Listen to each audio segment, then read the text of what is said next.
Barangay Love Stories. Love Stories.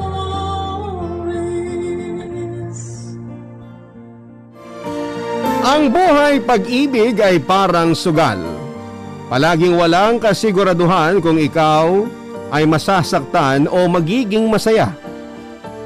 Pero sabi nga nila mas mabuti nang sumugal kaysa manghinayang ka sa panghabang buhay. Ikaw, kabarangay, minsan ka na bang nanghinayang sa buhay mo dahil hindi ka naniwala sa taong mahal mo?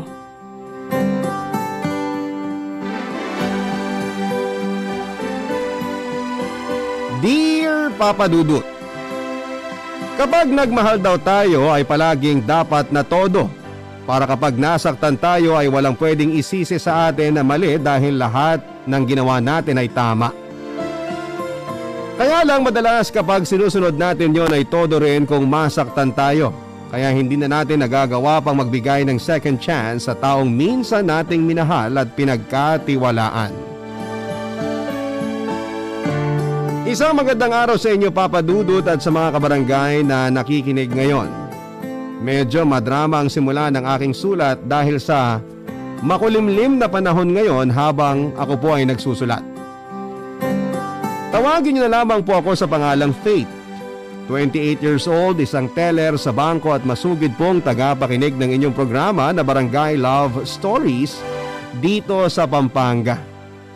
At kagaya ng ibang kabarangay na nagpapadala sa inyo ng sulat ay gusto ko rin pong mag-share ng kwento ko na alam kong makakapagpaiyak sa maraming nakikinig ngayon. Nasa second year high school ako nang makilala ko po si Mon, Papa Dudut. Transferi siya sa school namin at kaklase ko rin siya.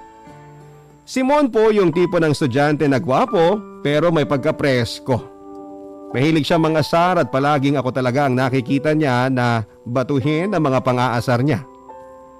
Palagi niyang pinapansin ang ayos ng buhok ko, ang kulay ng lip gloss at minsan ay pati na rin ang pagiging chubby ko. Dahil nakakapiko ng pang-aasar niya ay madalas ko siyang pinapatulan.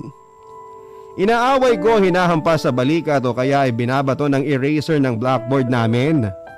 Nang dahil doon ay pati mga kaklase ko ay inasar na rin ako na may gusto kay Mon na lalo ko namang kinapiko noon, Papa Dudut.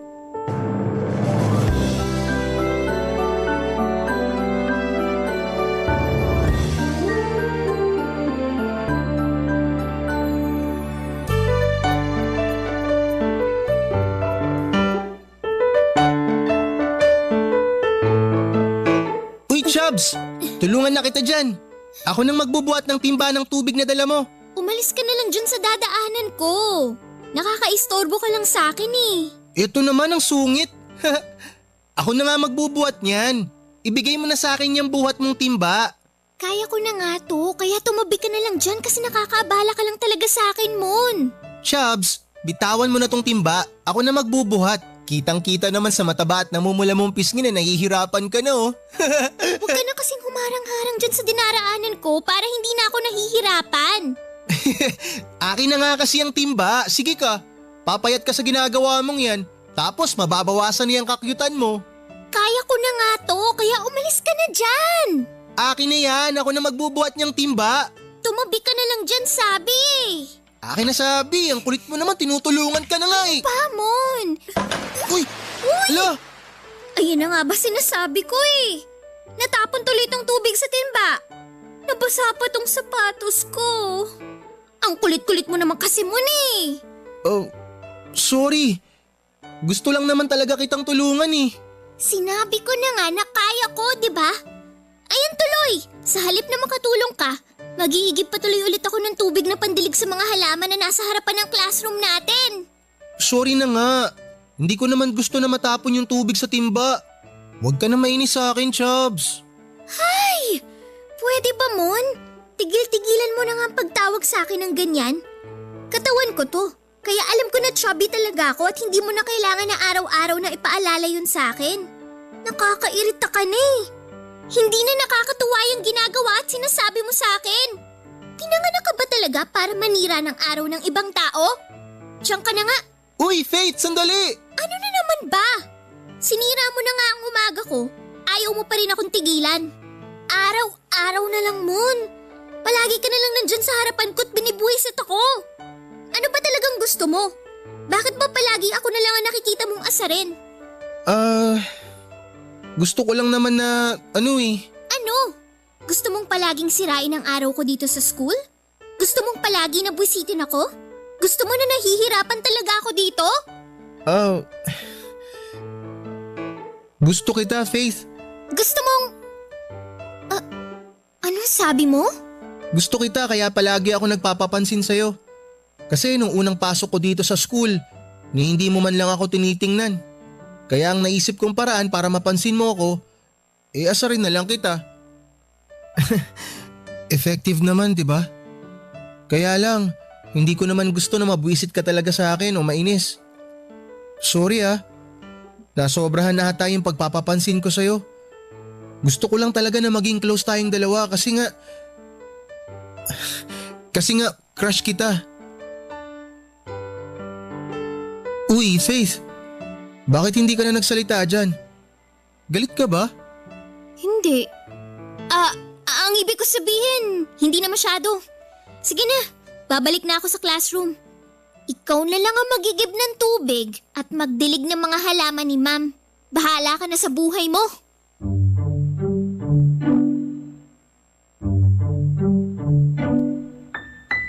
Papa Dudut, hindi ko talaga inaasahan ang ipinagtapat sa akin ni Mon ng araw na yon.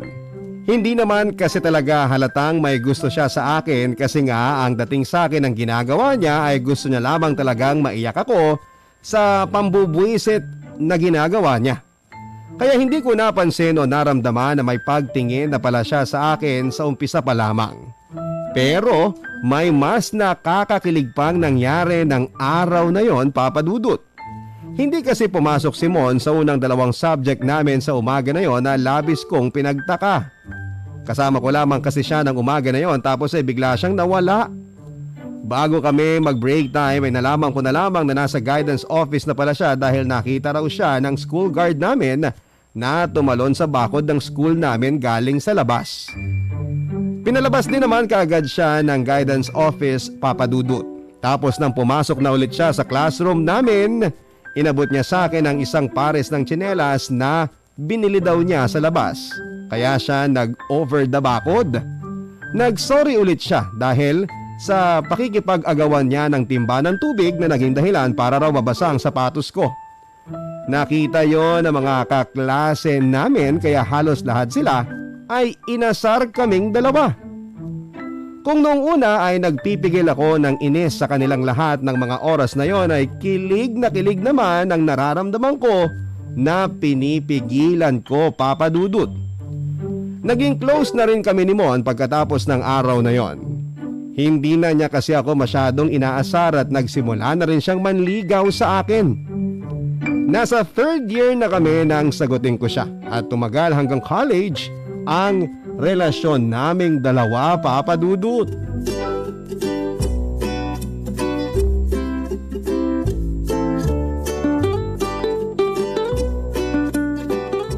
Uy guys, sorry ngayon lang kami ni Mon. Wala namang bago dun kasi palagi kayong dalawang late sa mga lakad ng barkada. Sinabi mo pa, Cheryl. Nakauwi na nga yung ibang kaibigan natin eh. Ang mahalaga, dumating pa rin kami. Happy birthday nga pala, Ralph. Salamat, Mon. Dumating nga kayo pero hindi rin naman kayo nakasama sa barkada picture natin kanina. Sorry na, Cheryl. Alam mo naman na kapag si Mon ang kasama ko sa mga ganitong lakad, pahirapan magpaalam sa bahay lalo na kay Papa. Mabuti na nga lang nandun yung mama ni Faith kaya may backup kaagad kami na payagan siya dito sa birthday celebration ni Ralph. Basta ako, sanay na akong palaging late sa mga lakad ng dalawang to. Ang hirap kasing magkaroon ng tatay na pinalaki ng lolo kong sundalo. Sobrang higpit. Teka, bakit parang ang aga namang malasing ni Cheryl? Sinong lasing? Ako? Hindi pa ako lasing Oo nga naman. Mukha namang hindi pa lasing si Cheryl, babe. May konting amats lang. Hayaan nyo na yan. Kakabreak lang sa boyfriend niya eh. Correction lang hindi ako umiinom ngayon dahil broken-hearted ako. Sinasabayan ko lang ang pagsiselebrate ni Ralph sa birthday niya at sa araw ng kalayaan ko. Kalayaan talaga? Oo, nakakasakal kaya maging boyfriend ang ex ko. Sobrang controlling, demanding, possessive. Basta, lahat na yata ng pangit na ugali ng isang tao nakuha ng demonyo na yun. Eh bakit mo pala sinagot? Tapos tumagal pa ng 1 taon ng relasyon yung dalawa. Hindi ko naman alam na may pagkademonyo palang ugali ng lalaking yun. Biruin mo, pagkatapos niya akong turuan ng kung ano-anong bagay na tungkol sa sex, maghahanap pa rin pala siya ng ibang babaeng titikman. Ganun talaga, Cheryl. May ibang lalaki na hindi marunong makontento. Malas mo lang talaga na ganung lalaki ang nakilala at minahal mo. Basta, visit siya. Yun lang ang masasabi ko. Ay, buti nga yang si Mon nakukontento sa'yo kahit hanggang halik lang sa pisiyang nagagawa niya sa'yo. Teka, ibig sabihin, Mon, wala pa palang nangyayari sa inyong dalawa ni Faith? Hindi mo ba alam, Ralph? Sa barkada natin, silang dalawa na lang ang virgin. Hoy, grabe ka, Cheryl ah. Kailangan talaga na mapunta sa amin ni Mon ang topic? Ganun talaga. Kung sino ang mga virgin sa barkada, sila ang mas pinag-uusapan. Ang hina mo naman pala, bro. Hindi naman pagiging mahina yun, Ralph. Nire-respeto ko lang talaga yung mga gusto at desisyon ni Faith. Tsaka hindi naman ako nagmamadali tungkol sa bagay na yan. Sa kasalan din naman kami mauuwi ni Faith, kaya bakit hindi ko na lang hintayin yung araw na yun, di ba? Ang good boy naman pala talaga nitong jowa mo, Faith. Sinabi mo pa. Kaya nga mahal na mahal ko yan eh. Mas mahal na mahal kita, babe. Kaya irerespeto ko lahat ng mga desisyon mo. Irerespeto ko rin lahat ng mga gusto mong mangyari sa relasyon nating dalawa.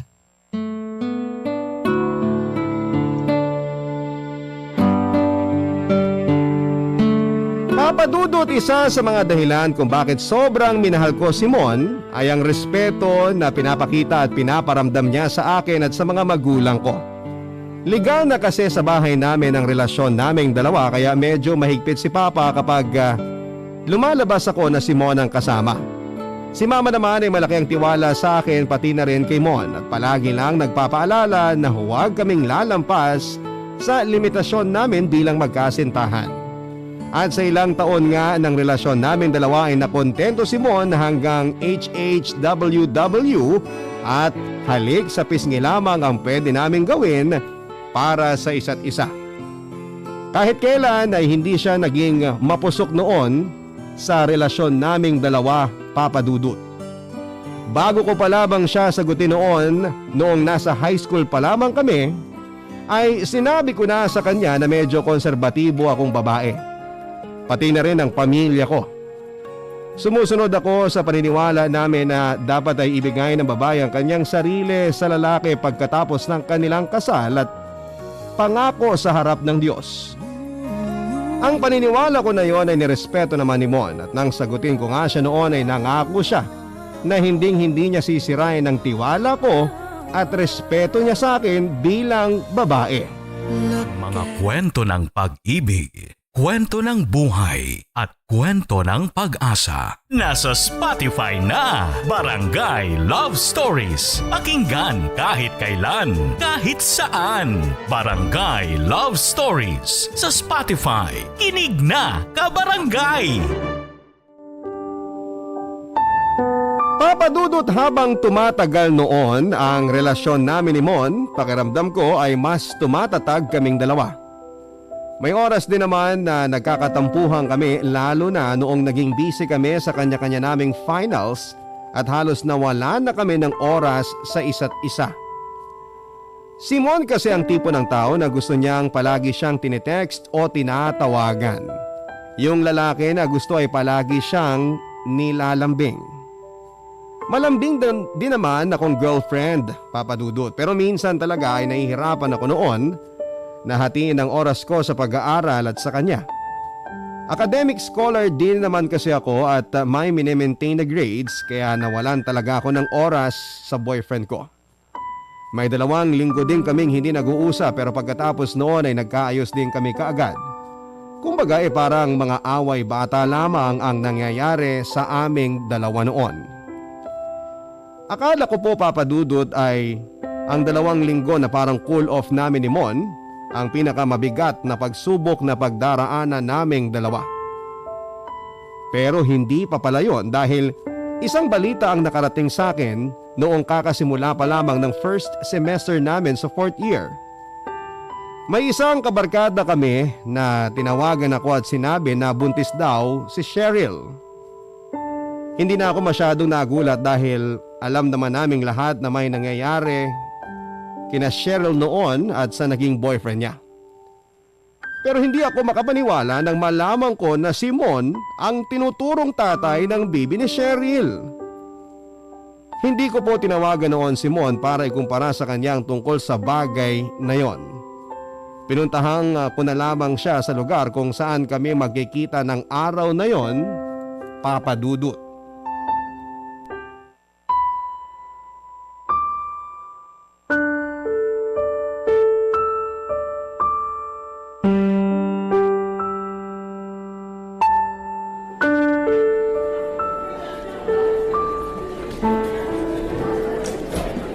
Sinabi mo na ba kay Faith ang nangyari? Hindi pa, Ralph. Pero magkikita kami ngayon dito sa labas ng gym. Kailangan mong ayusin yan, bro. Malaking gulo talaga yung pinasok mo. Mon! Naku, ayun na nga si Faith. Babe, bakit hindi mo sinagot yung text at tawag ko kanina? Bakit pa? Magkikita naman na tayo, di ba? Tsaka mas gusto kita makausap ng personal. Mon, alis muna ako ah. Mukhang kailangan yung mag-usap ng masinsinan ni Faith. Kailangan talaga namin mag-usap nitong kaibigan mo. Meron akong dapat na malaman na si Mon lang ang makakasagot. Sige Faith, mauna na ako. Babe, ano ba yung gusto mong itanong sa akin at parang namumula yung mukha mo sa galit? Totoo ba? Totoo ba ang sinabi ng isang kabarkada natin? Tungkol saan, babe? At talaga magkukunwari ka pa na hindi mo alam? Imposible naman na makarating sa akin ang balita nang hindi dumadaan sa'yo, Mon. Babe, sorry. So, totoo nga! Totoong nabuntis mo si Cheryl? Hindi ko naman alam, babe. Maniwala ka sa akin. Paanong hindi mo alam? Ano yun? Trip lang ni Cheryl na ituro ka bilang tatay ng pinagbubuntis niya? Ang kapal naman pala talaga ng mukha niya kung gagawin niya yon. O sige, itong tanong ko na lang ang sagutin mo. May nangyari na ba sa inyong dalawa? Hindi ko rin alam, babe, kasi pareho kaming lasing ni Cheryl nung gabing yun. Pero wala akong matandaan na may nangyari talaga sa aming dalawa. Bakit nga ikaw ang tinuturo niyang tatay ng pinagbubuntis niya? Hindi ko alam, siguro kasi nung nalasing kaming dalawa, nung magising kami, pareho kaming nasa loob ng kwarto niya tapos halos wala kaming damit. Grabe. Grabe ka, Mon. Tapos ngayon, sasabihin mo sa akin na walang nangyari sa inyong dalawa? Lasing na lasing nga kasi ako nun, babe. Kaya wala akong matandaan na may nangyari sa aming dalawa. Ewan ko sa'yo! Napakasinungaling mong lalaki ka! Babe, sandali! Huwag ka munang umalis! Faith! Papa Dudut, hindi talaga ako makapaniwala tungkol sa pangyayari na yon. Hindi ko na rin po napigilan na puntahan si Cheryl sa kainan at tambayan ng barkada namin. Nandun din si Ralph at iba pang kaibigan namin na kaagad na umawat sa akin bago pa ako tuluyang makalapit kay Cheryl. Sinabi ko sa kanila noon na gusto ko lang marinig mula kay Cheryl ang totoo at wala akong plano na saktan siya.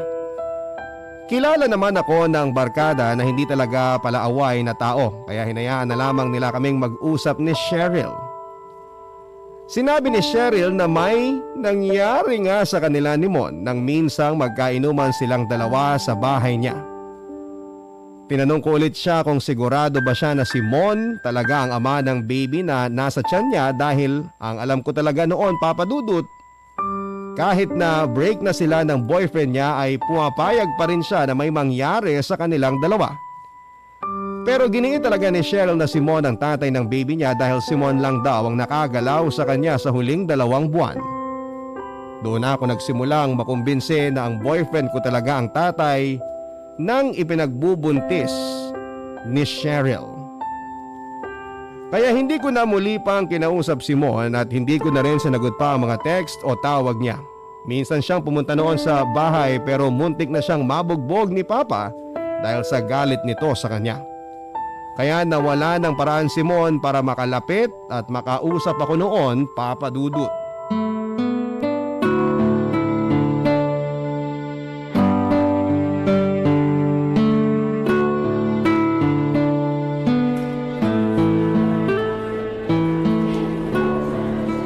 Ralph, eto na yung mga libro na hinira mo sa akin para sa kapatid mo. Salamat, Faith. Sa totoo lang, makalat kasi talaga ako sa gamit. Kaya mabuti na lang natabi pa ni Mama yung mga libro na ginamit ko nung nasa high school tayo. Ako nga rin eh. Yung mga libro ko dati hindi na mahanap ni nanay. Ito pa naman talaga yung kailangan ng kapatid ko para gawa ng reaction paper. Buti talaga meron ka pa nito. Oo nga eh. Huwag mo na rin nga palang ibalik sa akin yan kasi wala nang gagamit ng mga libro na yan sa bahay. Sige Ralph ah, una na ako kasi inutusan pa ako ni Mama na mag-grocery. Faith, sandali lang. Bakit? May iba ka pa bang kailangan? Ano lang. Kumusta na kayo ni Mon? Wala na kami ni Mon. Anong ibig mong sabihin? Tinapos ko ng relasyon naming dalawa nung 1 linggo pa. Pumayag siya? Hindi naman niya kailangan pumayag eh. Alam ko na ang breakup dapat mutual decision ng dalawang taong magkarelasyon. Pero ako kasi yung nasaktan dito. Ako yung niloko. Kaya alam ko na may mas karapatan ako para tapusin ang lahat sa amin. Hindi mo na ba talaga siya pwedeng bigyan ng isa pang pagkakataon? Paano ko gagawin yon? Kung panghabang buhay na ang resulta ng kasalanang ginawa niya. Babe, Bakit nandito ka, Mon? Huwag mo sabihin na kinuntsaba mo tong si Ralph, ha? Pasensya ka na, Faith. Naaawa na kasi ako kay Mon. Hindi na siya nakakapasok sa mga klase namin. Hindi na rin siya kumakain ng maayos. Kasalanan niya ng kaibigan mo. Kasi gumawa siya ng kasalanan at kababuyan. babe, pakinggan mo muna ako. Pwede ba, Mon? Tinext ko na sa'yo na tapos na ang relasyon nating dalawa, di ba? Kaya wala ka ng karapatan na tawagin ako ng ganyan. Sorry. Ayoko pa kasi talagang tanggapin yung pakikipag-break mo sa akin eh. Bakit ako? May choice ba ako na hindi tanggapin na nagkaanak ka na sa ibang babae habang magkarelasyon tayong dalawa? Wala naman, di ba? Kasi sa ayaw at sa gusto ko, nangyari na ang lahat. Niloko mo na ako! Faith, pakinggan mo muna sana ang gustong sabihin ni Mon. Wala na akong dapat na pakinggang kahit na ano mula sa kanya. Tsaka pwede pa, Ralph? Tigil-tigilan mo na nga ang pakikialam sa gulo naming dalawa. Kahit ano pang gawin mo, wala ka nang maaayos sa amin ni Mon. Dahil si Mon mismo ang sumira sa aming dalawa. Subukan mo pa ulit na gawin na iset up ako kay Mon. Pati ikaw, hindi na kita kakausapin kahit kailan. Diyan na kayo! Magsama kayong dalawa, mga sinungaling!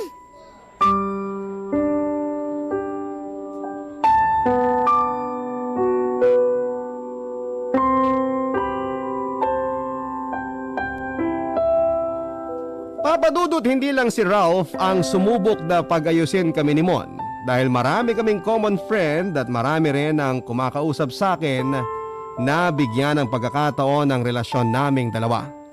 Yung iba kasi sa mga kaibigan namin ay hindi rin naniniwala na si Mon ang tatay ng ipinagbubuntis ni Cheryl.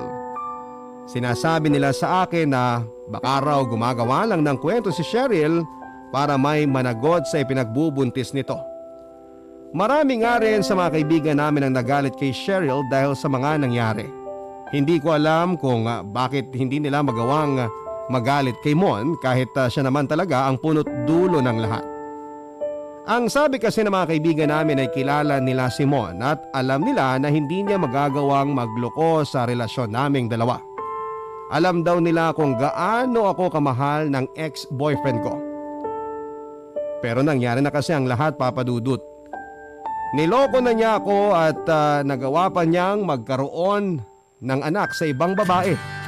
At yun ang hindi ko magagawang patawarin kahit na kailan, Papa Dudut.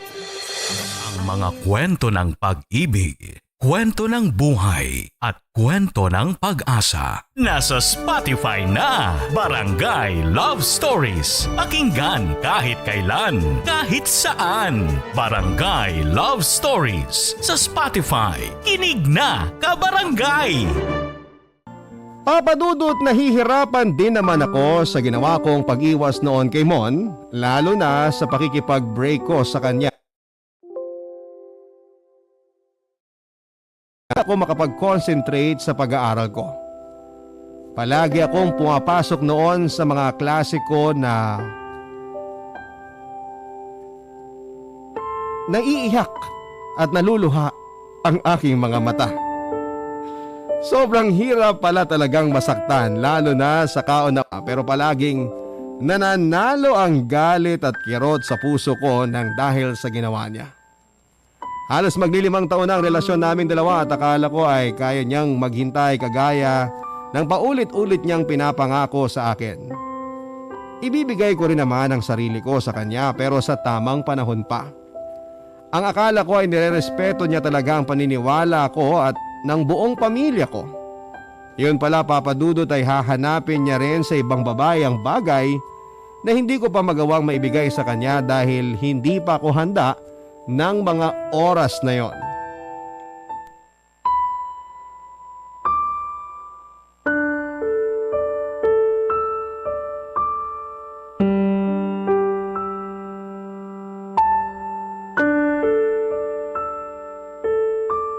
Ikaw na naman? Ano na naman bang ginagawa mo dito sa labas ng bahay namin? Hinihintay talaga kita, Faith. Uuwi na kasi ako ng probinsya namin kaya gusto ko lang sanang magpaalam sa'yo. At talagang balak mong takbuhan ang responsibilidad mo kay Cheryl? Hindi ko siya tatakbuhan at mas lalong wala akong responsibilidad sa kanya. Faith, alam ko, marami ka ng iba't ibang version na narinig tungkol sa nangyari. Pero hindi mo man lang ba itatanong sa akin kung ano talaga yung totoong nangyari? Hindi mo ba kukunin yung side ko? Sinagot mo na yan, di ba? At sinabi mo na wala ka natatandaan na kahit ano. Wala ba talaga? O ayaw mo lang aminin na nag-enjoy ka ng mag-sex kayong dalawa ni Cheryl? Faith, imposible nga na may mangyari sa aming dalawa ni Cheryl. Paanong imposible? Eh sa'yo nang galing na nagising kang katabi mo siya. Tapos wala na kayong kahit na anong suot, di ba? Dahil lasing na nga ako nung gabing yun. Eh kaya nga nakipag-inuman ka sa bahay mismo ni Cheryl, di ba? Kasi may balak ka na makipag-sex sa kanya. Yun ba yung nakarating sa yung kwento? Na sinadya akong lasingin si Cheryl para may mangyari sa amin? Ay, noong gabi na nalasing kaming dalawa ni Cheryl, siya mismo ang nagpapunta sa akin sa bahay nila. Ang sabi kasi sa akin ni Cheryl, gusto niyang may makausap na lalaki dahil hindi niya na maintindihan yung ex-boyfriend niya. Actually, dalawa kami ni Ralph ang nagpunta doon. Pero nauna siyang umalis sa akin. Yun din yung linggong nagkalabuan tayong dalawa, Faith. Kasi busy ka sa academics mo. Kaya masama rin talaga yung loob ko ng mga oras na yun. So yun din ang dahilan kung bakit nakipag-sex ka kay Cheryl? Hindi nga pwedeng mangyari yun. Pwede ba patapusin mo muna ako sa mga sinasabi ko? Umiiyak noon si Cheryl. At sabi niya na may mabigat siyang pinagdadaanan ng mga oras na yun. At dahil may problema nga tayong dalawa, naparami yung inom ko ng alak. Alam mo naman na madali akong malasing, di ba? At kapag nalalasing ako, nakakatulog ako kaagad. Ano bang point mo, Mon? Na walang nangyaring kahit ano sa inyo ni Cheryl? Na natulog lang kayo magkatabi nang hindi mo siya ginagalaw? Na gumagawa lang ng kwento si Cheryl nang sabihin niyang ikaw ang ama ng pinagbubuntis niya? Oo! Kasi paano ko siya magagalaw kung malalim na ang tulog ko dahil sa kalasingan? Eh bakit hindi mo na lang sinabi sa akin yan nung una pa lang? Bakit nagsinungaling ka pa sa akin? Hindi ako nagsisinungaling sa'yo, Faith. Hindi ko lang talaga sinabi sa'yo dahil alam ko na magagalit ka kapag nalaman mo ang tungkol doon. Tsaka natakot ako na baka makipaghiwalay ka sa akin. Hindi ko naman alam na gagawa ng ganong kwento si Cheryl eh. Nabigla na lang niya ako ituturo na ako yung tatay ng batang ipinagbubuntis niya. Pero sigurado talaga ako, Faith. Sigurado ako na hindi ako yung tatay ng baby na yon. Please naman oh. Ayusin na natin to bago ako umuwi ng probinsya namin. Ayoko talaga mawala ka sa akin eh.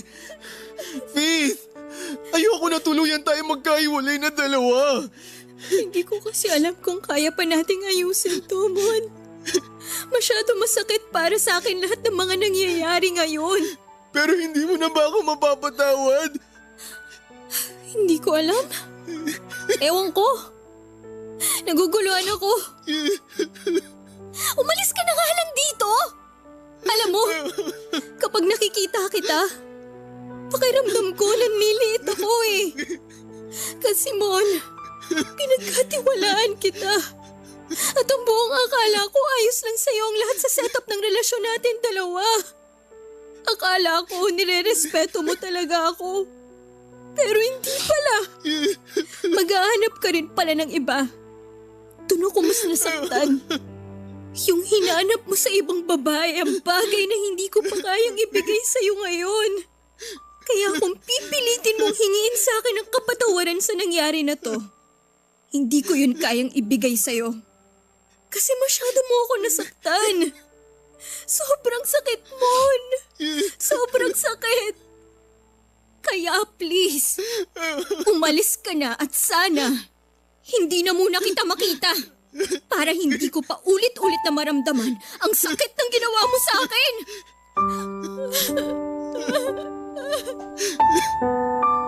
Papa Dudut, bago pa nakasagot ulit si Mon, ay lumabas na sina Papa at Mama mula sa loob ng bahay.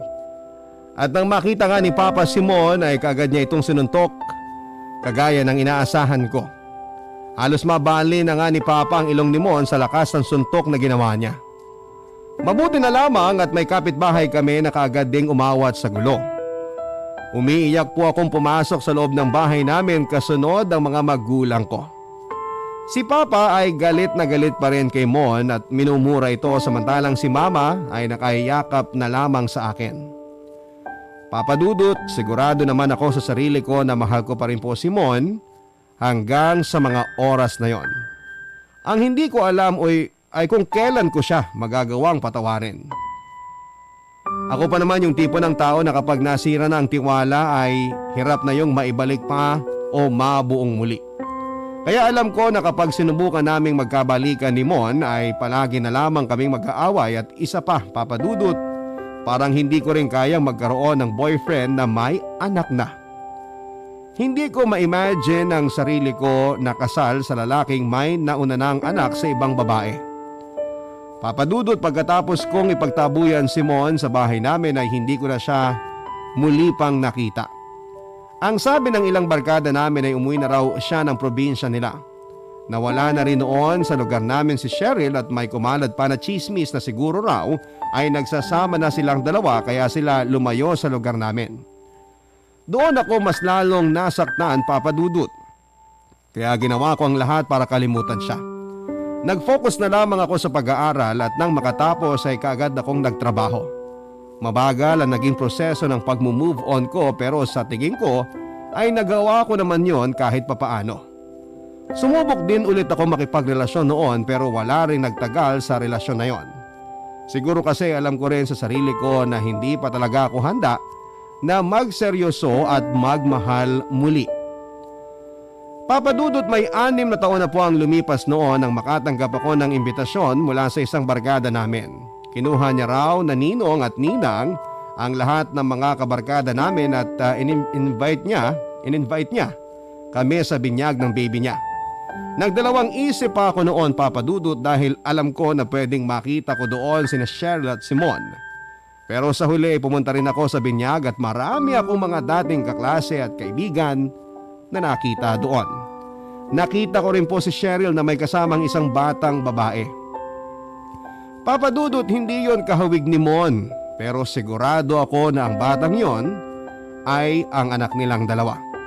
Ramdam ko rin na umiwas ng tingin sa akin si Cheryl ng mga oras na yon hanggang sa nag-decide akong mauna nang lumapit at bumate sa kanya noon. 6 na taon na ang nakakalipas. Siguro ay sapat na yon para patawarin ko sila ni Mon sa nagawa nilang kasalanan sa akin, Papa Dudut.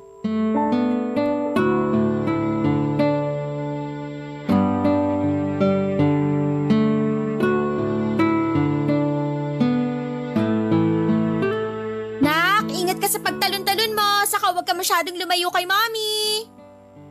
Hi, Cheryl. Faith? Hi din. Kumusta ka na? Maayos naman ako. Ikaw, kumusta ka na? Okay lang din. Ang laki na ng anak niyo ni Mon, ha? Tapos kamukhang-kamukha mo pa. Parang ikaw na ginawang bata. Nasaan pala si Mon? Hindi ko pa kasi siya nakikita mula nang dumating ako dito. Hindi ko kasama si Mon, Faith. Bakit naman? Naku, hindi niya pwedeng pinapabayaan na mag-ina niya lalo na at pareho pa kayong babae. Si Mon talaga kahit kailan. Ang tamad pumunta sa mga ganitong lakad. Hindi pa rin ba siya nagbabago kahit tatay na siya? Faith, hindi naman talaga si Mon ang tatay ng anak ko kaya hindi rin kami magkasama kahit sa bahay. Anong ibig mo sabihin? Nagsinungaling ako sa inyong lahat nung ituro ko noon na si Mon ang tatay ng baby ko. Teka, hindi ko maintindihan. Paano hindi siya ang tatay ng anak mo? Di ba may nangyari sa inyong dalawa? Nag-inuman at nagkalasingan pa nga kayong dalawa, di ba? Oo, totoong kaming dalawa na lang ni Mon ang natirang magkasama na nagiinuman nun sa bahay ko. Pero sobrang nalasing siya kaagad. Tapos sinubukan ko na nahalikan siya. Ikaw ang naunang humalik sa kanya? Oo, kasi lasing na rin ako noon kaya hindi ko na masyadong alam ang ginagawa ko. Kaya lang, tinulak niya lang ako at pagkatapos noon, natumba na siya sa kinauupuan niya. Inalalayan ko pa siyang maglakad papunta sa kwarto ko. Hinubaran at sinubukan kong romansahin. Pero wala eh. Nakatulog na siya dahil sa kalasingan. Pero bakit si Mon ang paulit-ulit mong tinuturo na nakabuntis sa'yo? Dahil ayaw akong panagutan ng ex-boyfriend ko at kailangan ko ng sasalo sa anak ko. Faith, sorry. Hindi ko naman talaga ginusto na sirain ang relasyon yung dalawa. Naipit lang ako sa sitwasyon. Ayoko lang talaga na lumaki ang anak ko na walang kinikilalang tatay. Pero wala rin eh. Ayaw din akong panagutan ni Mon dahil alam niya na hindi raw sa kanya ang batang dinadala ko. Kaya nagdesisyon na lang ako umalis at lumayo dito sa lugar natin. Alam mo ba kung anong ginawa mo sa amin ni Mon? Lalo na sa akin? Ang buong akala ko, magkasama kayo sa halos 6 na taon na hindi ko kayo nakita. At ang akala ko talaga, si Mon ang tatay ng baby mo. Akala ko niloko niya ako noon. Tapos ngayon sasabihin mo na hindi pala totoo ang lahat ng pinagkalat mo tungkol sa inyong dalawa? Intindihin mo naman sana ako. Sinubukan ko lang na umiwas sa kahihiyan ng mga panahon na yon. Hindi pa rin naman kasi ako handang maging nanay noon. Eh bakit kasi paulit-ulit ka pang nagpapagamit sa ex-boyfriend mo noon? Kung hindi ka pa pala handa sa ganyang kabigat na responsibilidad? Tapos nagdamay ka pa ng ibang tao? Anong klaseng kaibigan ka, Cheryl? Faith, sorry talaga. Nag-guilty rin naman ako sa ginawa ko lalo na nang tuluyan ng masira ang relasyon niyo ni Mon. Kaya rin ako pumunta ngayon dahil gusto ko na makita ka at makapag-sorry sa'yo. Pero hindi ko alam kung paano gagawin yun kasi nga sobrang nahihiya ako sa'yo. Pero sana mapatawad mo ako, Faith. Kayo ni Mon.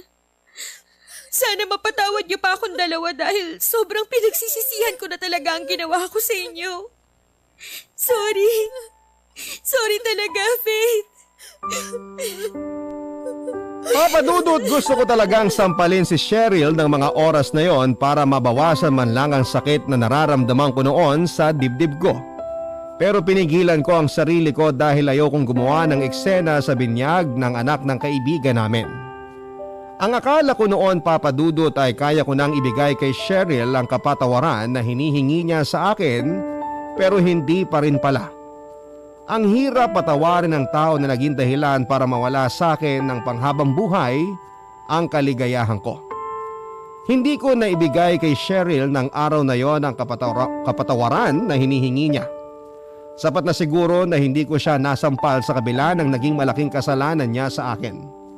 Lumayo na lamang ako mula sa kanya dahil baka kung ano pa ang magawa o masabi ko noon. Nilibang ko ang sarili ko sa pakikipag-usap sa ibang mga dating kaibigan at kaklase ko habang hinihintay ang pagdating ni Mon. Umaasa ako noon, Papa Dudut, na sana kapag dumating si Mon ay mabigyan pa ulit kami ng pagkakataon na maipagpatuloy ang nasira naming relasyon. Baka kasi kagaya ko ay wala pa rin siyang asawa at anak. Baka umaasa pa rin si Mon na pwede pang maging kami ulit sa huli. Papa Dudut, buong maghapon din akong nasa selebrasyon ng binyag pero walang Mon ang dumating doon. Umuwi tuloy ako ng bahay namin na sira na ang pag-asa ko na muli siyang makita at makasama. Pero hindi pa rin po ako sumuko, Papa Dudut. Nasabi ko noon sa sarili ko na sa pagkakataon na yon ay ako naman ang mag-i-effort na magkaayos kaming dalawa kung malaman ko man noon na may asawa at anak na siya ay titigilan ko na rin kaagad siya. Pero kung sakaling pareho kami naghihintay ng tamang pagkakataon para sa aming dalawa ay susubukan ko na makipag-ayos at makipagbalikan sa kanya. Isang linggo pa ang lumipas noon pero walang makapagsabi sa akin kung saan ko pwedeng makita o makontak si Mon. Wala na rin kasi sa lugar namin ang pamilya niya kaya hindi ko na alam kung paano siya hahanapin. Hanggang sa may nakausap ako na isang pinsan niya, Papa Dudut, at sinabi sa akin ng pinsan ni Mon na 3 taon na raw ang nakakalipas. Buhat nang mamatay si Mon habang nasa training siya ng pagsusundalo. Hindi talaga ako makapaniwala, Papa Dudut. Nang marinig ko yung sinasabi sa akin ng pinsan ni Mon ay parang gusto kong sampalin ng malakas ang sarili ko. Gusto ko pong magising sa bangungot na yon pero sa sobrang sakit na nararamdaman ko, alam kong hindi isang bangungot ang nalaman ko na yon. Hindi na rin naging malinaw sa isipan ko ang mga sumunod na mga nangyari. Nakita ko na lamang ang sarili ko na nasa loob ng simbahan at tahimik na umiiyak. Maraming tanong ang umiikot sa isipan ko noon, Papa Dudut. Ang daming what if. What if pinakinggan ko ng mas mabuti ang explanation ni Mon? What if naniwala ako sa kanya kahit konti lang? What if pinagbigyan ko ang pakiusap niya na maayos namin noon ang relasyon naming dalawa? What if buhay pa ngayon si Mon? Masaya kaya kaming magkasama sa mga oras na ito. Marami pa akong tanong na alam kong ni isa ay wala nang masasagot pa. At wala rin akong ibang pagpipilian kung hindi ang tanggapin ang napakasakit na katotohanan na kahit kailan ay hindi ko na makakasama pa ang lalaking una at sobrang minahal ko. Maraming salamat po, Papa Dudut, sa pagbibigay ng daan para maibahagi ko ang kwentong ito. Pasensya na rin po kayo at medyo nabasa na mga luha ko ang sulat ko. Tumuloy na kasi ang ulan dito sa amin kaya pati ang mga luha ko ay nakisabay na rin. May 2 taon na ang nakakalipas mula nang malaman ko na wala na si Mon pero hanggang sa ngayon ay hirap pa rin po akong tanggapin ang lahat. Hindi pa nga rin ulit ako sumubok na pumasok sa isang relasyon at hanggang ngayon ay pinagdarasal ko na sana ay dalawin ako ni Mon sa panaginip at muli kong maramdaman ang mga yakap niya kahit sandali lamang. Baka kasi sa paraan na yun, Papa Dudut, ay tuluyan na akong makaalis mula sa malungkot naming kwento at nakaraan ni Mon. Maraming salamat po, hanggang dito na lamang ang inyong forever at kabarangay, Faith. Barangay Love Stories. Love stories.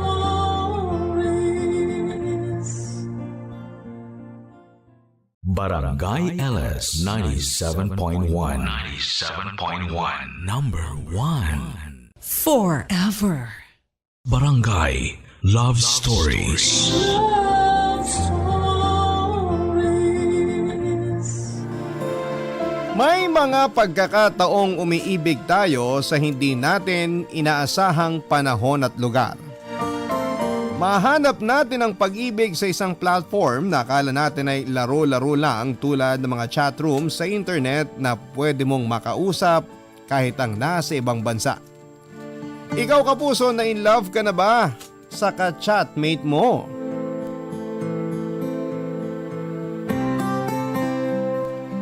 Dear Papa Dudut, ako po si Loy, lumaki ako sa isang masaganang pamilya. Lahat ng gusto ko ay naibigay sa akin ng parents ko dahil pareho silang may trabaho. Nagtatrabaho sa bangko ang nanay ko at ang tatay ko naman ay nasa ibang bansa. Kaya mas malaki ang kita niya. Hindi po naging problema ang pera sa amin.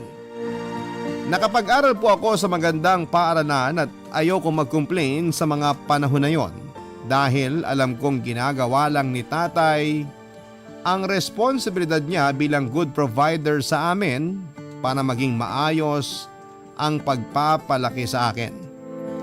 Pero parati akong nangungulila sa kanyang presensya noong bata pa lamang ako dahil madalas ay hindi ko siya nakikita. Tuwing umuuwi lang siya sa bansa para magbakasyon ng ilang araw ko lang nakakasama ang tatay ko. Ramdam ko na sobra akong mahal ng tatay lalo na at nag-iisang anak lamang ako. Sinasabihan niya ako na kung ano man ang gustuhin ko paglaki ko'y hahayaan niya ako. Basta't ipangako kong mag-aaral lamang ako mabuti dahil hindi madali ang buhay sa Pilipinas. At kailangang nakapagtapos ng kolehiyo at maging wais para hindi magutom. Tinandaan ko mga sinabi sa akin ng tatay, Papa Dudut. Nag-aral po ako ng mabuti at eto ang naging paraan ko para ipakita sa tatay ko kung gaano ko siya kamahal. During college ay medyo naibsa ng pangungulila sa kanya dahil sa internet. Nauso na kasi ang video chat. Bumili agad kami ng computer para regular naming nakakausap si tatay. Pero hindi namin inakala ni nanay na panandalian lamang ang ganitong setup ng communication namin sa kanya. Dahil sa nangyaring masama kay tatay, Papa Dudut. Isang balita ang nagpaguho ng aming mundo ni nanay. Pumanaw si tatay dahil inatake ito sa puso.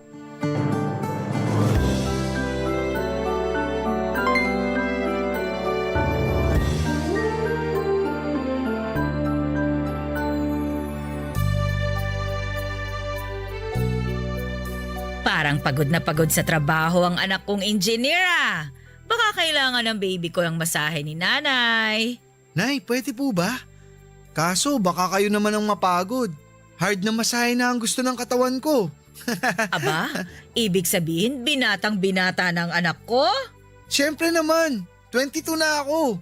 Pero papayagan ko pa rin kayong tawagin akong baby. Kahit baby damulag na ako. Halika nga dito. Nay, tama na. Nakikilig Dating ako. mo lang tapos ngayon engineer ka na. I'm so proud of you anak. At syempre, proud din ang tatay mo sa'yo. Sayang lang talaga, Nay, no?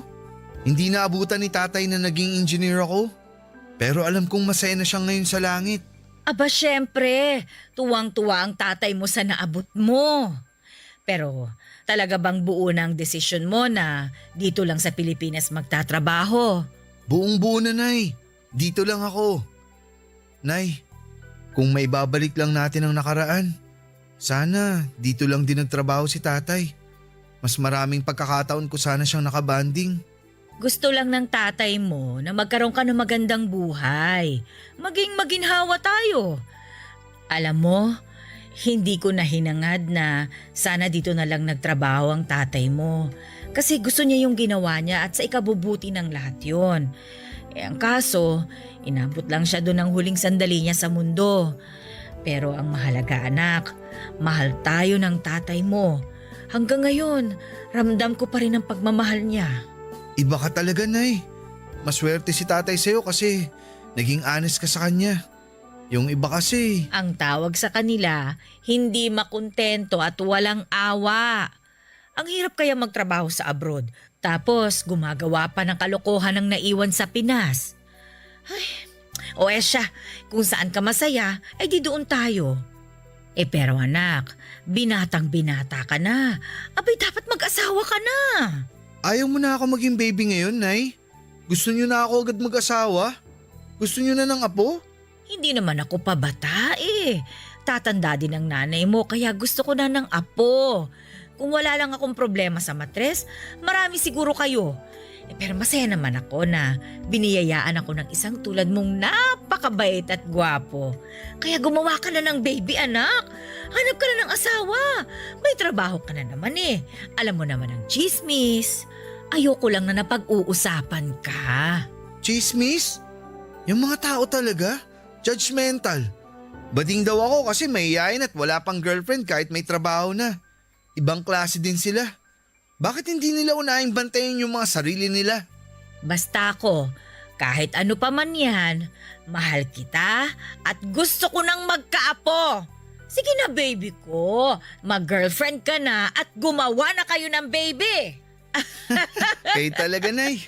Pero pag-iisipan ko po, wala pa naman ako nakikilalang babae na pwede kong ligawan eh. Anong wala? Hindi ka kasi tumitingin sa paligid mo eh. Marami naman dyan. Tulad na lang ni Fatima. Si Fatima na lang kaya anak, ligawan mo na siya. Nay naman! Anong nay naman? Ang ganda kaya ng kababata mong yan. At saka mabait pa. Nakausap ko nga siya nung nakaraang araw eh. Tapos, baka kung ano-ano na naman ang sinasabi niyo sa kanya ha? Ang sabi ko, baka gusto ka niya. Nay naman! Ayun na naman tayo. Nakakahiya. Hindi ka dapat mahiya. Yung mga lalaki dyan, na akala mo kagugwapo, hindi naman marunong panindigan ng responsibilidad nila sa babae o kaya sa anak nila. Yun ang dapat mahiya. Hala, ang seryoso naman ang sinabi niyo, Nay. Marami kasing nabubuntis ngayon, tapos iiwan lang ng mga lalaking hindi marunong manindigan at tumatakas sa responsibilidad nila. Alam mo anak, hindi ka katulad nila. Dahil pinalaki ka namin ng tatay mo ng tama. Opo naman, Nay. At nagpapasalamat ako sa inyo sa pagpapalaki ninyo sa akin na gwapo. Alam niyo, Papa Dudut, kaibigan lang ang turing ko kay Fatima. Hindi ko pinasok sa utak ko ang sinabi ni Nanay ni Risa na ligawan ko si Fatima. Nagkakahiyaan din kami ni Fatima tuwing nakakasalubong ko siya kapag umuwi ako sa bahay namin sa Batangas. Lalo na't alam naming dalawa na gusto kaming paglapitin ng aming mga magulang sa isa't isa. Tuwing paalis ako ng bahay ay parang bumalik ng Maynila para sa aking trabaho'y alam kong nakatanaw si Fatima mula sa bintana ng kanilang bahay. Sa mga panahon na yon, Papa Dudut, ay wala akong naramdaman talaga kay Fatima. Parang kapatid lang ang tingin ko sa kanya. Naging uso naman sa panahon ko habang nagtatrabaho ay ang chat rooms sa internet. Makakatagpo ka ng iba't ibang lahi. Kinulit ako ng kasamahan ko na subukin na pumasok sa chat rooms. And one night ay pumunta kami sa isang internet cafe. Doon ay gumawa ako ng account at sinubukan ng bagong kinakahumalingan ng mga tao. Pumasok ako sa isang chat room, Papa Dudut, at nakilala ko ang isang babae na nasa Europe. Pero hindi siya European, isa siyang Pinay na doon lamang nagtatrabaho. In short, isa siyang OFW, si Gracie. Medyo kalog siya at naging magaan ang loob ko sa kanya. Nagustuhan ko siya dahil nga magkaiba kami ng personality. Mahiyain ako at siya naman ay parang kinain ng lahat ng self-confidence sa mundo. Nacha-challenge ako sa kanya, Papa Dudut. Nang umuwi siya sa Pilipinas ay nagkita kaagad kami. Na-confirm ko sa aking sarili na gusto ko si Gracie. At nang umuwi ulit siya for the second time ay nakituloy na siya sa apartment ko dahil girlfriend ko na siya, Papa Dudut. 24 years old na ako noon at matanda lang siya ng 2 taon sa akin. Hindi alam ni Nanay ni Risa na meron akong ka-live-in sa apartment ko. Iba sa pakiramdam ang may nagmamahal, Papa Dudut.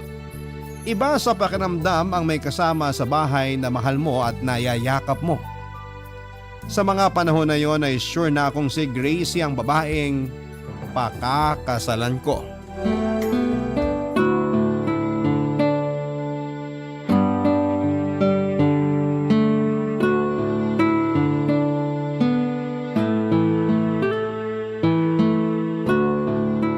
Han, pumasok ka sa loob. Hindi magandang tumambay ngayon dito dahil sa usok ng mga sasakyan. Okay ka lang ba? May problema ka ba? Gracie? Oh, Ibig sabihin nito magiging tatay na ako? Totoo ba? Yes! Tatay na ako! Han, bakit parang ang lungkot mo? Magandang balita to. Pero Han, Nag-alala ka ba dahil hindi ko pa nasabi kay Nanay na Riza ang tungkol sa atin? Umuwi tayo bukas sa Batangas. Papakilala na kita. Alam mo, matagal nang gusto ni Nanay na magkaroon ako ng girlfriend. Ayaw mo naman na ipakilala kita. Pero dapat ngayon, pwede na kitang ipakilala. Magiging mag-asawa na tayo. Magpakasal na tayo. Sabihan ko si Nanay. Matutuwa yon kasi magiging lola na siya. Magkakaapo na siya. Han, salamat ha. Sobrang saya ko talaga. Loy! Oh, Han, bakit? Bakit ganyan ang itsura mo? Pananagutan naman kita eh. Hindi ko tatakasan ang responsibilidad ko sa'yo at sa magiging anak natin. Hindi ako pwedeng mabuntis! Bakit? Maselan ba ang kalagayan mo kaya natatakot kang mabuntis? Ipapacheck kita sa doktor. Kayo ng baby natin. Ipapalaglag ko to! Ano? Bakit? Hindi. Huwag mo ipalaglag ang bata. Makinig ka, Loy! May dapat kang malaman! Hindi kita maintindihan, Gracie. Ano ba ang dapat kong malaman? May asawa na ako! Ha? Tama ang narinig mo! May asawa at pamilya na ako sa Cebu! Ano? Ibig mo sabihin, nakipagrelasyon ka sa akin kahit may asawa at mga anak ka na? Oo! Kaya ipapalaglag ko to at uuwi na ako ng Cebu sa susunod na linggo. Ang alam nila sa susunod na linggo ang uwi ko galing abroad. Teka, sandali lang. May asawa at mga anak ka?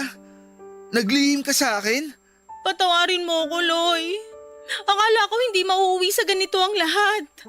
Gracie, wag mo naman paglaruan ng pagkatao ko. Minahal kita. Kaya nga gusto kong ipalaglag na to dahil ayokong paglaruan ka pa. Wag, please. Wag mong idamay ang bata. Wag mong ipalaglag ang anak natin. Anong gusto mong gawin ko? Uuwi ako sa amin tapos buntis akong haharap sa asawa ko? Sabihin mo hindi ka pinauwi ng employer mo. Dumito ka muna hanggang sa may panganak mo ang anak natin. Alam mo, Gracie, masakit na niloko mo ako. All this time pala, para akong tanga. Naging kabit.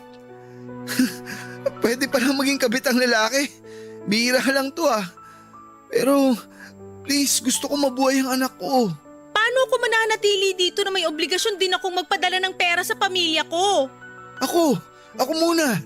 Gagawa ako ng paraan. Gagawin mo talaga? Oo naman. Mahal kita. At mahal ko ang magiging anak natin. Kaya ako nang bahala. Tinanggap ko ng buo si Gracie Papadudod sa pagkakaalam ko sa kanya simula nang naging magka-chatmate kami ay mabuti siyang tao. Pwede nagkamali lamang siya at tinago niya ang totoo pero mabuti siyang tao sa akin.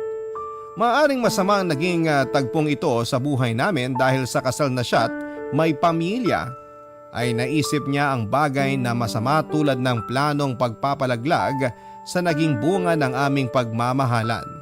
Pero naiintindihan ko ang kanyang katayuan. Sinunod ko ang gusto niyang mangyari hanggang sa maipanganak niya ang anak namin. Sobrang tuwa ko dahil nang makita ko ang anak ko Papadudot. Hanggang sa mga oras na yon ay wala pa ring alam si Nanay Nerissa tungkol dito. Ayaw ipaalam ni Gracie ang tungkol sa relasyon namin. Sinabi ko kay Gracie kasama ng anak namin na nasa tabi niya at niyayakap ay willing akong maging kabit niya. Dahil ayaw ko rin na masira ang pamilya ni Gracie sa probinsya. Tulad ng baby namin ay kailangan din na si Gracie na mga anak niya sa asawa niya. Isang kalokohan man ang pananaw ko pero sa palagay ko ay mas mabuti itong setup sa aming relasyon. Patuloy ang aming pagmamahalan habang walang pamilyang nasisira. Kapag bumalik naman siya abroad, nasa isip ko'y gusto ko pa rin makibalita sa kanya. Magiging chatmate abroad ko pa rin siya at kung uuwi siya ng bansa ay pwedeng sa akin muna siya uuwi kasama ang anak namin. At pagkatapos ay pwede na siyang umuwi ng Cebu. Sabi ko sa kanya ay pwede namang tumibok ang puso niya sa dalawang lalaki at willing akong makihati Papadudot sa pagmamahal na maibibigay niya. Barangay Love Stories. Barangay Love Stories. Nakakatawa mang isipin ng isang lalaki ay gustong maging kabit forever. Pero eto ang ginusto kong mangyari para hindi lang kami magkalayo ni Gracie. Gusto kong buo kaming kasama ng anak namin kahit paman na ang katotohanan ay may kahati kami sa buhay ni Gracie. Kaya kong mabuhay sa isang kasinungalingan, sa isang huwad. Pero matapos ang isang linggo'y nawala na lamang si Gracie. Iniwan na niya kami ng baby namin at hindi ko na siya na-contact, Papa Dudut.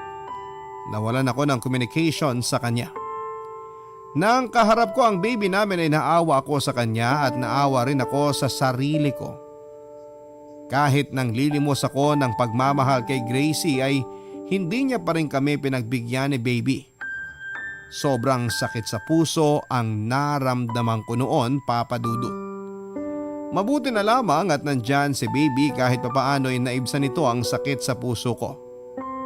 Ibinangako ko sa anak ko na magiging mabuting tatay ako sa kanya tulad ng ginawa at pinaramdam ng tatay ko sa akin.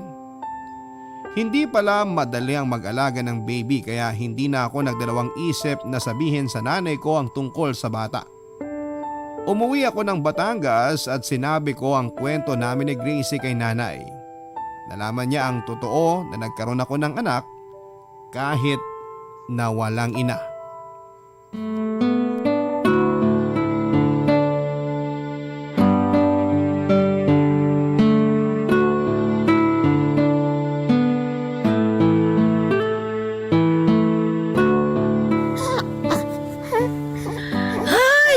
Ang likot-likot na ng apo ko. Oh, tingnan mo anak. Ilang buwan na lang ay magwa 1 year na si baby. 2 na kayong baby ko. Si baby Damulag ko at si baby Pogi. Naku, magsaselos na ako niyan. Parang si Baby Pogi na ang favorite ni nanay ah. Asus! Kayong dalawa ang favorite ko, ano? Nay, salamat sa lahat ha. Nung inuwi ko siya dito, natanggap niyo lahat ng pagkakamaling nagawa ko. Ay, ano ka ba? Anak kita at apo ko si baby. Blessing ang bata sa pamilya natin. Pero anak, mas maganda talagang may ina si baby eh. Nandyan naman kayo na eh. Lola ako, hindi nanay. Anak, baka pwede na si Fatima. Ano? Ligawan mo na. Mabait naman si Fatima eh. At hanggang ngayon single pa rin siya. Nay, alam niya na may anak na ako. Baka Hindi ka tanggapin. Ay naku, hindi mo pa nga nasusubukan eh. Yan ang kagad ang iniisip mo. Sige na, pag-isipan mo. Huwag masyadong tagalan ha. Baka may nag-aabang na rin sa kanya sa paligid maunahan ka. Maganda naman si Fatima. Bagay siya sa'yo. Talaga ba, Nay? Bagay kami? Gusto mo lang talagang may nanay si baby eh. Siyempre naman. Gusto ko may mami si baby Pogi. Pero anak, bakit pa kasi pumatol ka dun sa may asawa? Nagtataka lang ako kasi hindi ko naman nakilala si Gracie o hindi mo na ipakilala sa akin. Kaya hindi ko naman masabi kung ano ba yung nagustuhan mo dun sa babaeng yun. Tinamaan lang ang puso ko, Nay. Tinamaan, tapos iniwanan ng bata na parang tuta matapos si panganak. Sa bagay, okay na rin naman. Kasi may baby Pogi ako. Sabi ni baby Pogi, maghanap ka na baby Damulag ng mami ko. I-date mo na si Tita Fatima. Ilang hakbang lang naman ang bahay nila eh. Mabait pa. Ang kulit-kulit ng lola mo, baby. Nakinig ka naman sa sinasabi ni nanay, di ba?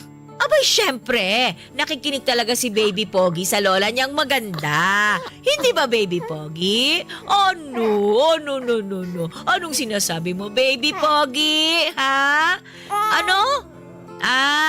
Gusto mong ipag-date natin si Daddy Baby Damulag mo kay Tita Fatima, no? Wow! Magandang idea yan, Baby Pogi. Kailan ba daw ang date nila? Ano? Bukas na agad? Dinner date ba? Aba, kailangan natin ayusan ng daddy mo para magustuhan siya ni Tita Fatima. Nay, kayo talaga. Anak mo daw ang may gusto eh. Dapat wag mong i-disappoint si Baby Pogi. Nadali niyo ako. Sige na nga. Bukas, makikipag-dinner date ako kay Tita Fatima kung papayag siya. Yay! Papayag yun. O ano, narinig mo yun, baby Pogi? Makikipag-date na ang daddy mo, magkakamami ka na. Kayo talagang dalawa. Mahal na mahal ko kayo. Mahal ka rin namin, anak. Kaya gusto namin na sumaya ka. Salamat po talaga, Nay. Hindi ko talaga alam ang gagawin ko kung wala kayo. Naku, gagawin ng ina ang lahat para sa anak nila. Ay, erase. Gagawin ng mga magulang ang lahat para sa anak nila. Kaya ikaw, gawin mo rin ang lahat para kay baby Pogi Irvin. O, mangako ka. Opo, Nay. Pangako po. Gagawin ko para kay Baby Irvin. Pinag-date nga kami ni Fatima, Papa Dudut. Parang iba ang pakiramdam ko noong kaharap ko na siya. Ang ngiti at titig niya ay alam mo nang hindi siya gagawa ng masama. Dahil kay Gracie ay medyo hindi na ako ganon ka-shy type, kaya ako parati ang nag-o-open ng topic para may mapag-usapan kaming dalawa ni Fatima. Mga ilang dates din ang nangyari bago ko nasabing gusto ko siya. Sa totoo po ay gusto ko na si Fatima at hindi dahil naghahanap lamang ako ng pamalit ni Gracie. Genuine po ang pagkagusto ko kay Fatima at parang nakaramdam ako ng panghihinayang dahil hindi ko siya binigyan noon ng atensyon. Baka noong sinabi ni nanay na liligawan ko na nga siya bago ko pa nakilala si Gracie ay malamang naging kami na dahil hindi mahirap na magustuhan at mahalin si Fatima. Pagkatapos ng isang buwan na naging kami papadudod ay niyaya ko na kagad siya ng kasal. Pumayag naman siya kaya hindi na ako nag-alinlangan at nagpakasal kaagad kaming dalawa. Sobrang saya rin ni Nanay ni Risa dahil nakita niyang buo ang pamilya ko at alam niyang mabuting may bahay si Fatima. Hindi ko nakitaan si Fatima na nag-iisip ng kung ano kay Baby Irvin. Tinanggap niya ito na parang galing sa kanya. Kaya sobrang saya ko dahil hindi ako nagkamali na pakasalan at piliing maging asawa si Fatima, Papa Dudut. Matapos nga ang 12 years ay nagkaroon kami ng 4 na anak. Kasama na roon si Irvin, Papa Dudut.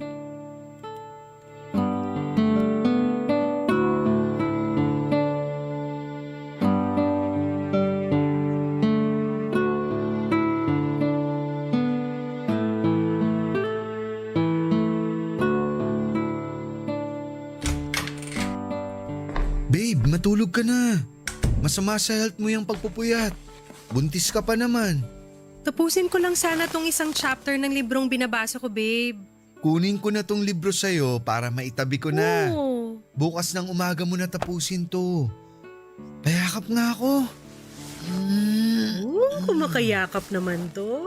Magpahinga ka na, babe. Oo na. Magpapahinga na ang buntis. Ang saya ko kasi magiging 5 na ang anak natin. Ako rin. Parang kahapon lang si Irvin lang ang baby natin sa bahay. Oo nga no. Ang bilis talaga ng panahon. Babe, salamat ha. Hindi mo tinratong iba si Irvin. Babe, anak ko si Irvin.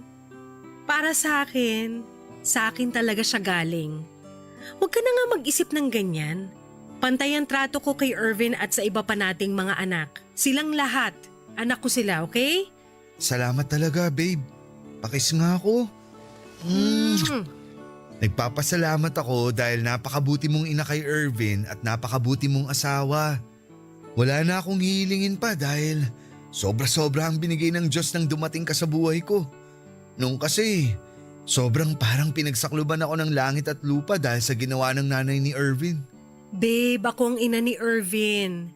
Please, wag na nating pag-usapan pa to. Ayoko mabanggit mo pa to. Gusto ko mag-move on ka na.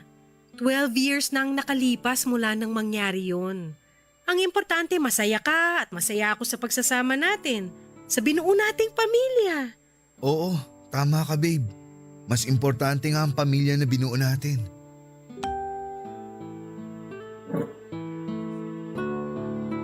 Ay, tingnan mo to, babe. Nag-post ako ng pictures natin sa social media. Nag-comment si nanay. Buti madaling naturuan si nanay ni Riza. Nag-comment. Sabi, ang laki na ng baby pogi niya. Pogi naman talaga si Irvin. Siyempre anak ko.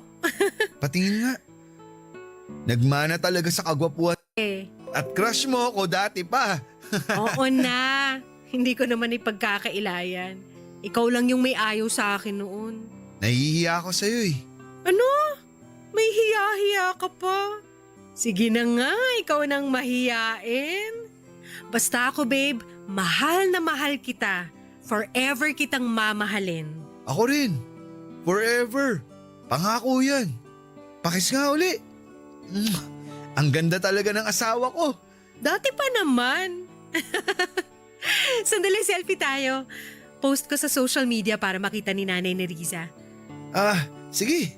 Dito, tingin ka sa camera. 1, 2, 3. Ayan. Patingin nga. Bagay talaga tayo, babe. Siyempre naman. Babe, gamitin mo na kaya yung SOCMED mo. Pang video call ko lang sa inyo ang account ko. Hindi ko tinitingnan ang profile ko at kung ano-anong post. Matandahan na ako para dyan. Naku, dapat in ka pa rin, lokong to.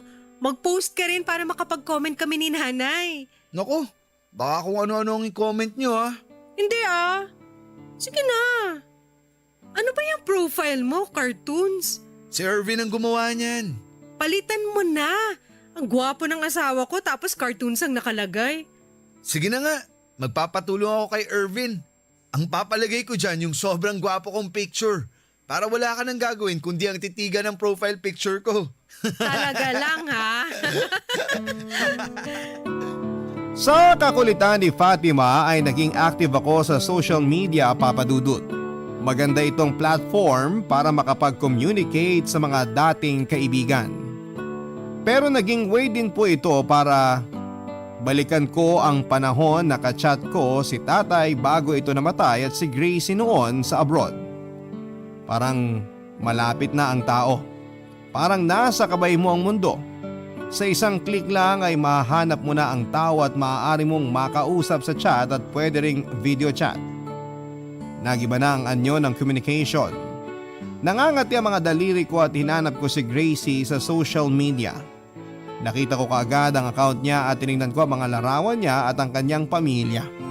Parang muling nagbalik ang saya at sakit na naramdaman ko. Ang mga alaala ng pagsasama namin. Ang una naming encounter sa chat room noong hanggang sa nagsama kami sa apartment at naisilang si Irvin. Pinigilan ko ang sarili ko na i-message si Gracie para ano pa kung kukumustahin ko siya. Hindi na maibabalik pa ang nakaraan. Pero after many months ay hindi ko na rin matiis talaga, Papa Dudut. Nag-iwan ako ng message sa kanya. Gusto ko yung burahin ang message ko pero hindi naman po pwede. Para ako nanlalamig na hindi ko alam kung bakit ko nagawang mag-message pa sa kanya. Parang hindi ko alam kung ano ang gusto kong ipahiwatig sa pangungumusta ko sa kanya. Ang puso ko'y parang kumakabog sa kaba at sa hindi ko ma-explain na pakiramdam. Barangay Love Stories. Barangay Love Stories. Papa Dudut, matapos ang ilang linggo ay nag-reply si Gracie. Nanginginig ang kamay ko nang buksan ko ang message niya at may kung anong hangin ang dumampi sa katawan ko nang mabasa ko ang reply niya. Nilalamig ako sa kaba at parang nag-flashback. Lahat ng mga nangyari sa amin simula na magkakilala kami sa chatroom hanggang sa nilayasan niya ako at iniwanan niya sa amin ang baby ko. Ang sabi ni Gracie sa message niya ay inaalala niya ang anak na iniwan niya sa akin. Mabuti daw at nag-upload ako ng mga pictures ni Irvin at nakita niya ang anak namin. Nakita na rin niya ang buong pamilya ko. Nagpapasalamat siya na nagkaroon ako ng pamilya. Dagdag pa ni Gracie na gusto niyang makita ako dahil uuwi siya ng Pinas sa susunod na buwan. Sa totoo lang, Papa Dudut, ay hindi ko talaga maintindihan ang nararamdaman ko noong oras na yon. Parang ayaw ko makipagkita sa kanya dahil nakokonsensya ako sa asawa ko at mga anak ko. Pero may nararamdaman ako sa loob ko na gusto kong itulak papalapit kay Gracie kaya nakipagkita ako nang umuwi na ito sa Pilipinas. Ang bangangiti niya at ang pagiging kalog ay naroon pa rin.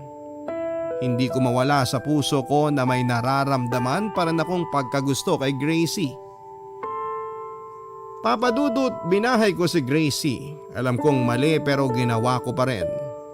Ang hindi ko alam ay natunugan pala ni Fatima ang tungkol sa amin ni Gracie.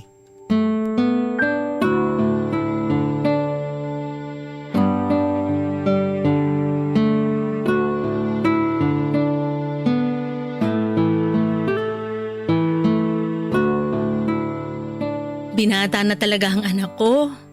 Kailan ko siya makikilala in person? Kahit ipakilala mo lang akong kaibigan mo, hindi na kailangan na ungkatin pa ang nakaraan. Wala naman siyang alam na iba pala ang nanay niya. Dahil pinalaki niyo naman siya ni Fatima ng mabuti at si Fatima na kinikilala niyang ina. Buti late niyo siyang naparegister kaya kayo talaga ni Fatima ang naging parents niya sa papel. Oo, buti nga eh. Si nanay ang nagbigay ng Irvin na pangalan sa kanya. Kapag ready na siya sa lahat, ipapaalam ko rin. Kailangan niyang malaman ang katotohanan. Salamat, Loy. Pwede ko siyang isama dito sa susunod na linggo. Sana nga maisama mo, Loy. Loy, thank you at tinanggap mo pa rin ako. Alam mo, hindi kita nakakalimutan. Tiniis ko lang na hindi ka talaga kausapin. Nagpakalayo-layo para hindi na maging magulo ang buhay mo. Feeling ko, tama naman ang ginawa ko.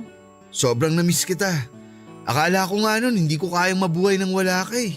Mabuti at nakahanap ka ng tulad ni Fatima.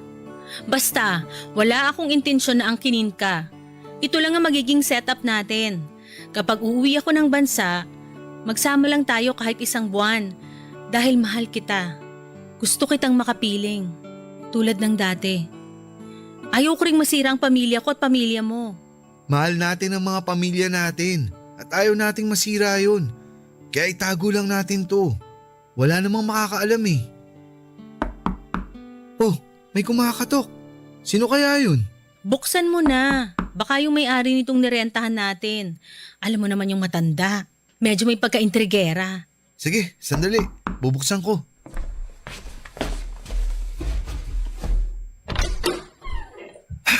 Fatima? Babe, bakit ka nandito? Alam niyo kung bakit? Nandito ako dahil may karapatan akong protektahan ng pamilya ko. Babe, kumalma ka lang muna. Halika, pumasok ka. Dito tayo sa loob mag-usap. Hindi ako mag-eskandalo. Edukado akong tao. Ikaw pala si Gracie. Fatima, wala akong balak na sirain ang pamilya nyo. Ano pala tong ginagawa ninyo? Mahal ko ang asawa ko at pamilya ko. Alam kong nandito ka para tuksuhin uli ang asawa ko. Makinig ka. Asawa ko si Loy. Akin ang asawa ko. At gusto kong malaman mo na ako ang ina ni Irvin. Nagkakaintindihan ba tayo? Naiintindihan niyo ba ako? Please. Anong please?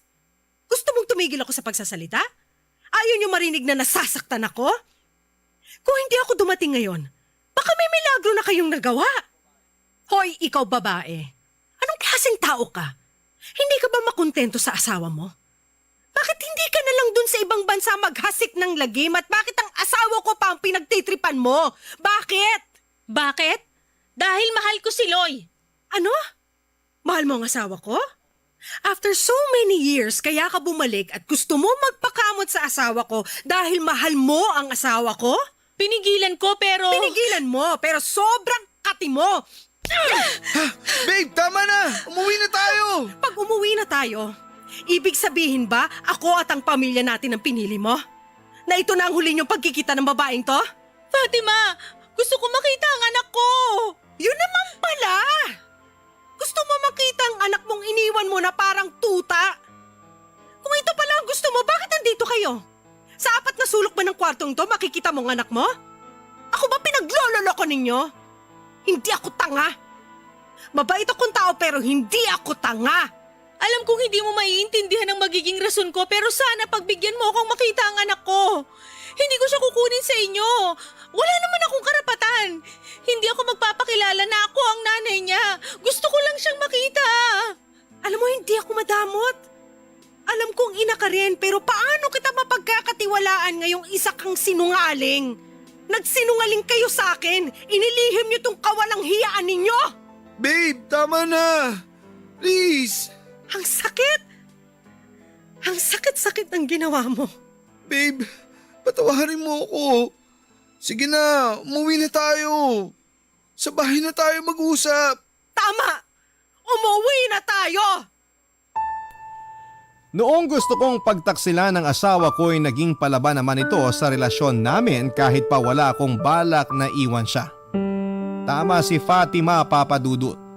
Dapat iniwasan ko na lamang si Gracie o kung balak lang nitong makita ang anak ko'y dapat hindi ako naglihim sa kanya. Alam niyo, Papa Dudut, ay humanga ako kay Fatima dahil sa tapang sa sarili na harapin kaming dalawa ni Gracie at ang hindi niya pagsuko sa pamilya namin. Humanga ako sa kanya dahil sa inilaban niya ako. Tinanggap niya ako ng buo pa rin, Papa Dudut. Naging tao at ina si Fatima kaya pinayagan niyang makipagkita si Gracie kay Irvin. Ipinakilala namin si Gracie na kaibigan ko. Ramdam ko kung gaano kasakit kay Gracie na iniwan niya ang anak at ramdam ko rin na masaya siya na makita itong malusog at puno ng pagmamahal naming dalawa ni Fatima. Pansin kong ang pagpipigil ni Gracie na lumuha sa harap ni Irvin. Ito na palang naging huling pagkakataon na makita at makausap ko si Gracie. Pagkatapos ng tagpong ito ay deactivated kaagad ang kanyang social media account. Hindi talaga pwede dahil kung ipilit namin ang aming mga sariling pagsaluhan ang maling pag-ibig ay nadaramay makakasira ito. Hindi lang sa aming mga pamilya kundi sa aming mga sarili. Naniwala akong may pag-ibig sa naging relasyon namin ni Gracie pero isa itong pagkakamali na dapat itama. At sa aming maling relasyon noon ay hindi ko inisip na maling dumating sa buhay ko ang anak kong si Irvin.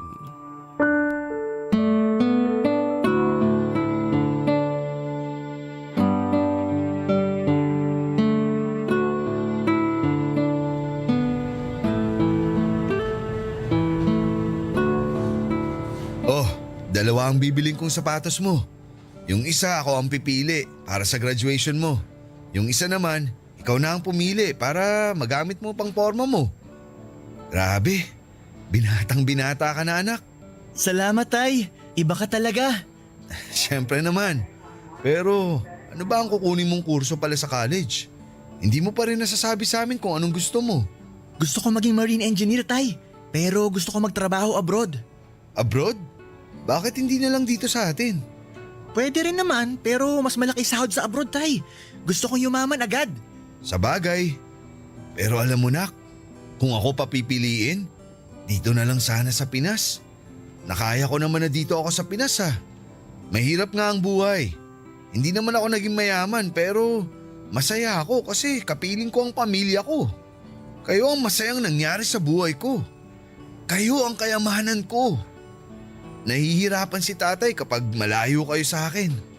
Alam niyo naman ang story ng lolo niyo, di ba? Dati nasa abroad siya. Mahirap dahil matagal bago siya makapagbakasyon dito sa Pilipinas. Alam ko po na mahirap nga ang buhay sa abroad, Tay. Alam ko naman ang mga ganong senaryo. Kung sakali makapag-abroad ako, hindi muna ako magpapamilya. Pero pag may nagkagusto sa akin after college at magkatuluyan kami, pwede namang sa abroad na kami tumira. Mas magandang tumira dun sa walang traffic. Ang traffic talaga ang gusto mong takasan ha? Siyempre po. Nakaka-bad trip po kasi ang traffic dito sa atin eh. Sa bagay, basta parati mong tandaan na nandito lang kami ng nanay Fatima mo at ng lola Nerissa mo. Opo, Tay. Ito po, Tay. Gusto ko tong sapatos na to. Kaya po ng budget nyo to? Tingnan ko nga ang presyo. Naku, ang mahal nito ah. Pero dahil mahal kita anak, kaya kung gusto mo to, sige, kunin natin. Parang yung pag-abroad mo rin. Susuportahan ko yun. Alam ko na matutupad mo ang mga pangarap mo. Malaki ang tiwala ko sa'yo na kaya mong makuha lahat ng mga pangarap mo sa buhay, anak. Salamat po, Tay. Kakayanin ko po lahat para matupad ang mga pangarap ko. Tay, nandito na po si Nanay. Oy, parang abotenga na yung ngiti mo, Irvin. Siyempre, Nay. Bibilhan po ako ni Tatay ng the best na sapatos eh. Patingin nga ng napili mo. Yan ba? Ay, maganda nga. Bagay yan sa'yo, nak. Bayaran nyo na para makapag-dinner na tayo. Ay, naku kayong mag-ama. Akala ko ba madali lang mamili ang mga boys? Kayo pala tong matagal eh. Tapos na ako mamili ng sakin. Usapang sapatos po kasi, Nay. Dapat yung the best ang mapili. Kaya matagal ng paghahanap. Ikaw talaga. Pero hindi pa po kami tapos mamili, Nay. Tama yung anak natin, babe. Kasi bibilang ko pa siya ng bagong sapatos na isusuot niya sa graduation. Sana pala hindi ko binilisan ng pamimili ko. Sana pala in-inform nyo ko.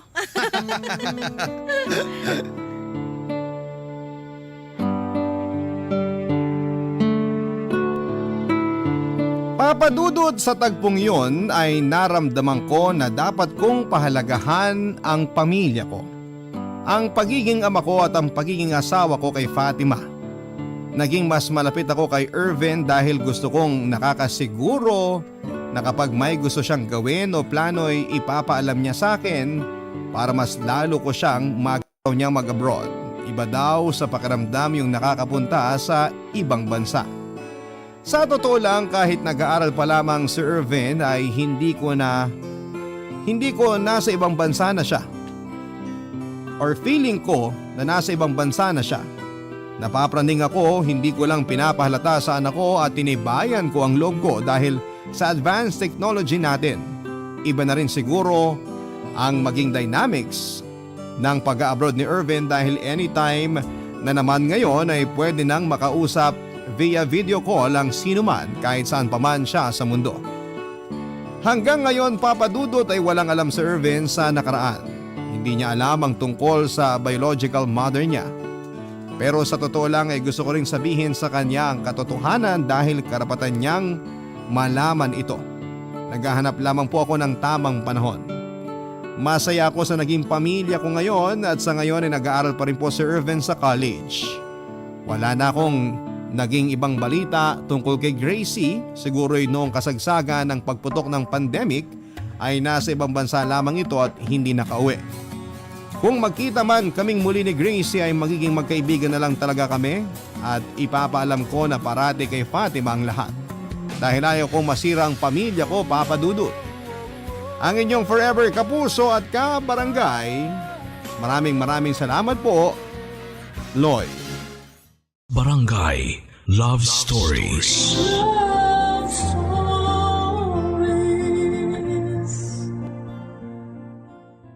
Barangay LS 97.1. 97.1.